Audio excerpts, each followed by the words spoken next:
Good morning guys. তো আজকের মতো ডিউটিটা হয়ে গেল নাইট শিফটে। আজকে সেকেন্ড ডে।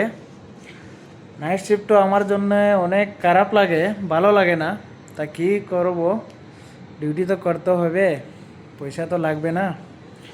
নাইট শিফটে এসে অ্যাকচুয়ালি রেস্ট পাওয়া যায়, রাতকে রেস্ট পাওয়া যায়, কিন্তু শোয়া যায় না আর কি, ঘুমাতে পারবে না তুমি, কারণ সব জায়গা তো আর সমান না। এক নম্বর কথা হলো, তুমি যদি শুতে যাও, সিকিউরিটি আসবে, এসে তোমার ফটো উঠাবে, তারপরে তোমার সুপারভাইজার আছে, এক্সিকিউটিভ আছে, ওদের কাছে দেবে, দিয়ে বলবে তোমাদের স্টাফ ঘুমাচ্ছে, কাজ কিছু করছে না। এক নম্বর কথা হলো। তারপরে তোমার এই যে ফ্যাসিলিটি এরা আছে, তারা কমপ্লেনটা হয়ে গেল, হওয়ার পরে তোমাকে ডাকবে, কেন ঘুমাতে গিয়েছিলা, কাজে আসো কি ঘুমাতে আসো, কি এটা তোমার ঘর নাকি, অনেক কথা বলে আর কি। তাই আর ঘুমটা হয় না। এই যে মেশিনটা লোড নিচ্ছে, সকাল সকাল এই মেশিনটা অন করে তারপরে রুমে যেতে হয়, এরকম করে আর 6টা মেশিন আছে, কাজ অনেক অনেক কাজ আছে।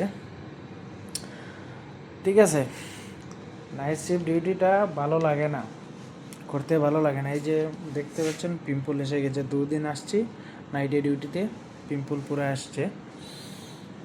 তো আমাদের মতো কারা কারা নাইট শিফট করছেন একটু কমেন্ট করে বলবেন। আর নাইট শিফট কার ভালো লাগে আর কার খারাপ লাগে তাও একটু কমেন্ট করে বলবেন, ঠিক আছে? একটু পরে রুমে চলে যাব, গিয়ে একটু খেয়ে শুয়ে যাব। ফির বিকাল 4টার সময় উঠে খাবার দাবার খাও, একটু বাইরে ঘোরাফেরা করো, আবার চলে আসছো ডিউটিতে।